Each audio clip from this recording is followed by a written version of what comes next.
All right, so just remember, looks are subjective, looks are subjective, looks are subjective. Oh, hey there, welcome back to another video here on the channel. This week, Kia was kind of sending me my very first press loan, and that's the 2025 Kia K4 GT Line Turbo with the available technology package, which makes this K4 fully loaded for 2025.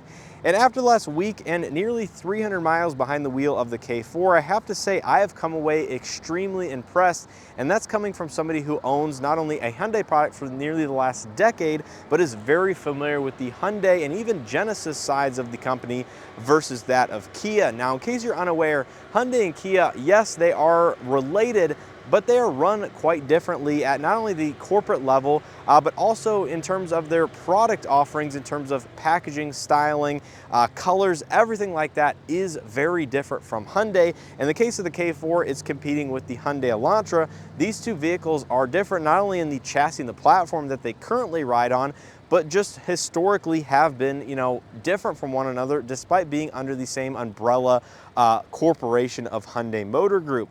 Now, when it comes to this K4, honestly, like I said, for the just over $31,000 price point that this particular vehicle comes in, it's feature-rich, feature-packed, and although the styling might not be my favorite, it has a lot of benefits and pros to it, which I was honestly not expecting to have as many on my list after this week as I did actually come across. So in today's video, and after this last 5 days, we're gonna go through everything I like and dislike here with the 2025 Kia K4 and tell you why this thing is very competitive, not only in the compact segment of vehicle, but also why it's punching above its class in that price point versus the features and options that it has to offer. So without further ado, let's not waste time and get right into it.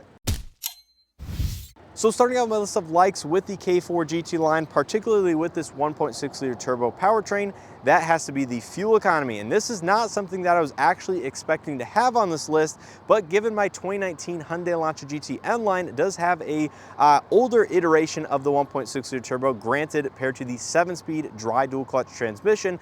This vehicle has gotten above its actual rating on the window sticker in terms of real world fuel economy.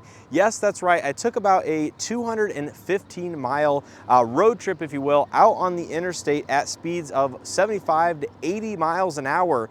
And even at those speeds, with a full tank of gas, coming back and filling the vehicle up at the pump, it measured above the 36 mile per gallon highway rating that this vehicle is rated at those speeds. So if you're looking for a somewhat peppy, somewhat powerful compact vehicle with nearly 200 horsepower that gets excellent fuel economy, this vehicle has proven to offer that, and it just blows my mind that my personal vehicle, the older iteration with the dual clutch, gets near 30 mpg, but this vehicle at 70 to 75 miles an hour might get near the 40 mpg mark is quite astonishing. And as a whole, it is refreshing to see a vehicle actually meet its EPA rating on the window sticker at speeds above what they actually test the vehicle at. Now, continuing on with the 1.6 liter turbocharged powertrain, my second like with this vehicle is going to be the 8-speed torque converted automatic transmission. Now, as I just mentioned, my personal vehicle and some of the older Hyundai Kia vehicles with the 1.6 liter turbo were paired to the 7-speed dual clutch transmission. If you're all familiar with Hyundai's dual clutch, you'll know that that particular transmission wasn't necessarily the most reliable and isn't necessarily the greatest in terms of its performance, and the 8-speed and some of their newer products is substantially better, and I think it pairs very well in this size and weight category in terms of performance, and at times you honestly don't even know it's shifting. It is just that smooth and well refined. So not only is fuel economy great, but the transmission has performed flawlessly. It does have a normal and sport drive mode, so if you want a slightly more sporty performance out of this particular transmission in this vehicle, it does offer that, although it certainly is tailored more on the economy side of things.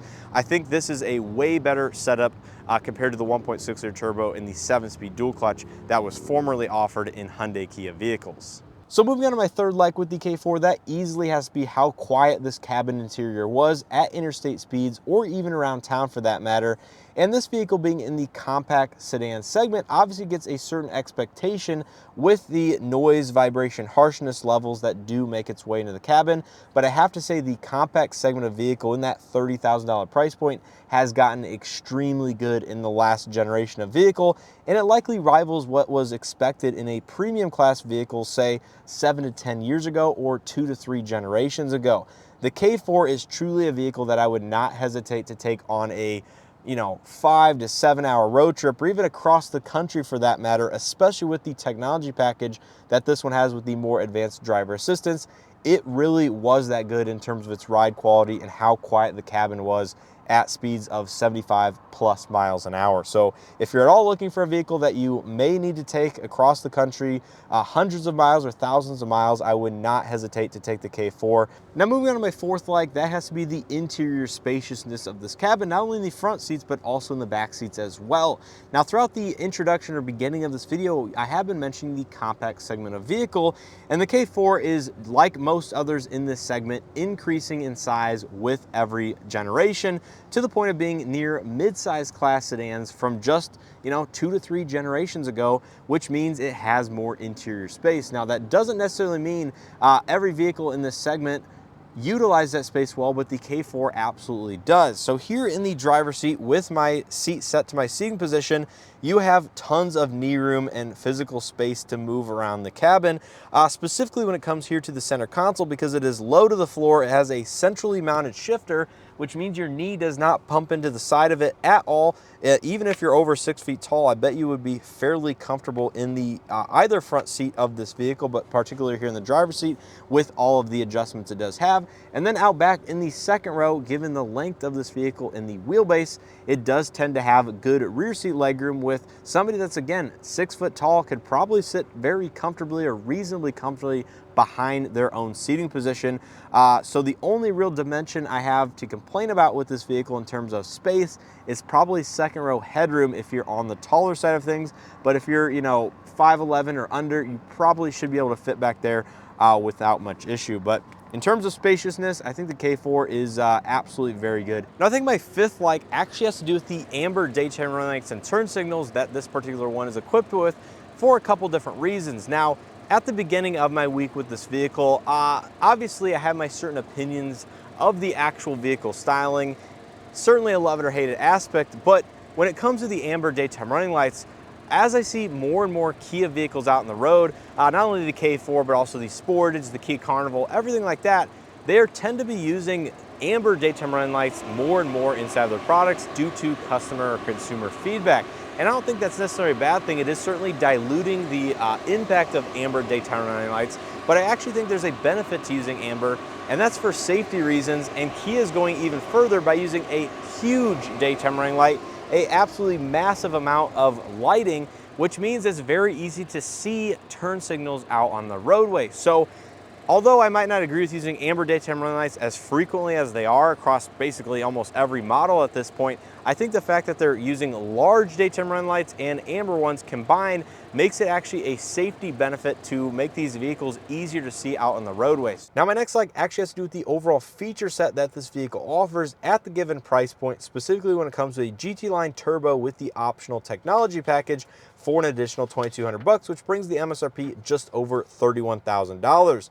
Now, in terms of that optional technology package, it offers things like memory driver's seat, ventilated front seats. You have front, rear, and side parking sensors with collision avoidance assist for the rear, highway drive assist 2, surround view monitor, blind spot view monitor, and multicolor LED interior lighting over that of the very impressive standard GT Line Turbo packaging, which includes things like the Harman Kardon audio, the power sunroof with power sunshade, and the basic driver assist systems, if you will, which is already very competitive. So in terms of the feature set, very competitive for the compact sedan segment.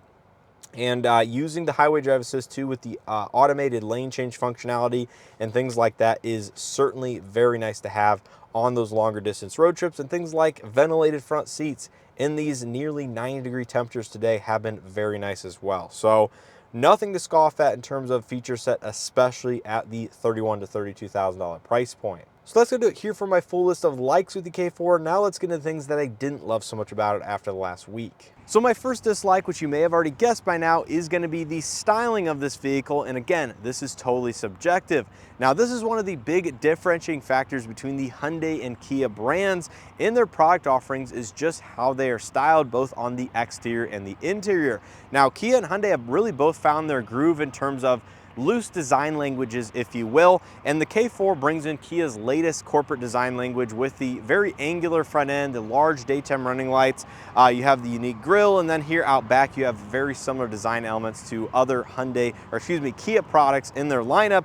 And I think if you love it, that is great. There's a lot of these out on the roadway. There's a lot of people that probably absolutely love them. And I really don't mind this vehicle per se. I think the front end is reasonably attractive, but when it comes to the 3/4 side rear angle, as well as the rear end of this vehicle, that is where I particularly don't love it. I think this portion where the glass meets the pillar window here and the roof line, all of this is just a little bit funky. And then you have the rear end with these taillight setups, and overall, it's just, like I said, not my favorite. Now, with that being said, Kia is releasing the K4 hatchback for the 2026 model year, which I am absolutely stoked about. I think proportionally looks way better than the sedan does here in this configuration. So I'm an absolute hatchback guy. I love and applaud Kia for offering the hatchback in a dying segment of vehicle, if you will, a compact hatchback. So if I were to purchase a K4 and it has a very similar feature set, I would absolutely spring for the hatchback over the sedan. But I don't think the sedan's ugly per se. It's just a love it or hate it attribute, and that's same and true for the interior design. So continuing on with the design, my second dislike actually has to do with the rear door design and some of the functionality that comes with the design that Kia chose for this. So with the rear door of the sedan, you have the door handle located in the C-pillar area, which is not new. There's been vehicles over the last, decades that have similar types of handles just to clean up the design and how they wanted the body lines presented on the vehicle. That is totally fine. But due to this, there's a pretty aggressive, point here for the rear door section that goes around the rear wheel and the arch area, which, number one, actually gets in the way. Sometimes when you're opening the door, it actually contacts your leg and you have to move yourself out of the way a little bit farther than I think you would on the average sedan with a less aggressive door design, if you will. So you kind of have to turn your arm out of the way, open the door like this, and then kind of like fling it open, do it all in this motion. And to me, it's just not a very ergonomic design, having the handle like this with the aggressive line that it does have for the body. Now, my second concern with this rear door actually has to do with the parking in tight parking spaces next to other vehicles and potentially door dinging their vehicle or damaging your door on their vehicle because it does stick out just that far. And you might actually have to shimmy in here depending on how far you can actually open the door due to the angular design. So overall, I don't think the rear door design is as functional as that of some other sedans on the market, just due to where the handle is located, the design of this angle, and the total packaging, if you will. So moving on to my third dislike, that's again going to be a quite subjective one, but that has to do with the black two-tone interior that this vehicle is equipped with, and that's going to be the white steering wheel cover. So as you can see, it has a flat bottom up and bottom steering wheel, which in and of itself is very unique to not only use but see inside of a vehicle. But it has the off-white section here in the upper section of the steering wheel, as well as a off-white airbag cover. And honestly, I think this would be better suited if it was a black to match the lower section of the steering wheel, and then just leave the upper section off-white to match that of the seats and how the headrests are orientated or colored versus that of the rest of the interior. So kind of a nitpicky one, but personally looking at the steering wheel all day or for several hours on the end, I wish this was a black steering wheel cover with the silver Kia logo. Now moving on to my fourth dislike, this one's going to be a little bit more, I think, credible. Given that this vehicle is fully loaded and $31,455, it is missing an auto-dimming interior rearview mirror, which Kia unfortunately does not package always inside of their trim levels, but as a matter of fact makes an additional accessory. So you can get an auto-dimming mirror on this vehicle, but it's still an extra charge on a fully loaded vehicle just like this one, which I think is a little bit unfortunate. And again, that's one of those small differences that Hyundai and Kia do within their products, where Hyundai typically gives you the nicer mirror fully loaded, where Kia makes you still get it as an additional accessory. Now moving on to my fifth dislike, this is actually going to be the fact that this vehicle does not come available or equipped with remote smart park assist or the available functionality via the key fob or some of the buttons on the interior to self-park or move the vehicle forward and back, depending on which version of remote smart park assist the vehicle comes equipped with. Now this one, again, being a fully loaded GT line with the technology package, has front rear side parking sensors, and I think has all the available hardware necessary for remote smart park assist, but for some reason, Kia doesn't offer it on this vehicle. And I kind of get why.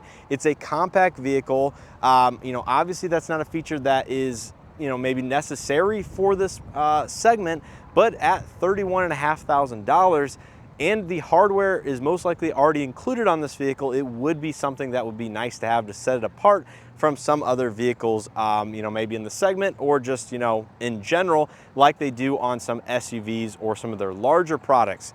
Now, the Hyundai Kona Limited does have remote smart park assist, which is still a compact sized vehicle in this segment, but it does cost a couple $1,000s more than this one. So I kind of understand from a cost savings standpoint, once again, why this doesn't have it. And heck, I probably shouldn't even be complaining about it at this price point, given the overall feature set. But if the hardware's there, why not just throw it in as an added benefit? So that's gonna do it here for my full list of likes and dislikes with the 2025 Kia K4 GT Line Turbo with the available technology package. Hopefully you guys enjoyed this video and or found it helpful. If you did, make sure to hit that like button below, subscribe if you haven't already, check out additional videos and coverage I have here with this exact K4, including my driving impressions, as well as a full walk around tour if you wanna know more of the available features and options that this particular one has. But as a whole, like I mentioned at the beginning of this video, I have come away extremely impressed. For a vehicle of this stature, price point, and segment, it has all of the creature comforts and amenities that one would need or want in a vehicle for $31,000. Inflation has gone rampant. Prices have increased over the last decade. That is no secret.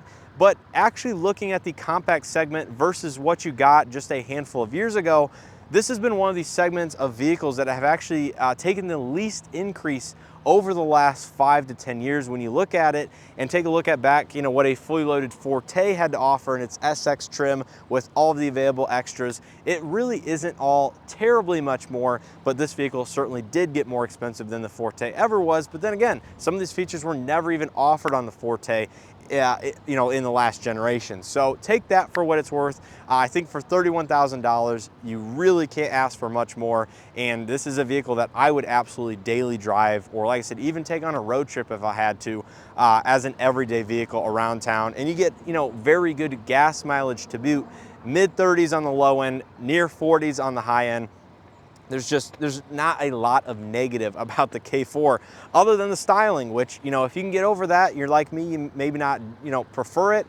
If you can get over that, get a color combination that you absolutely like. And I think it's a really solid vehicle. That's all I have to say at the end of the day.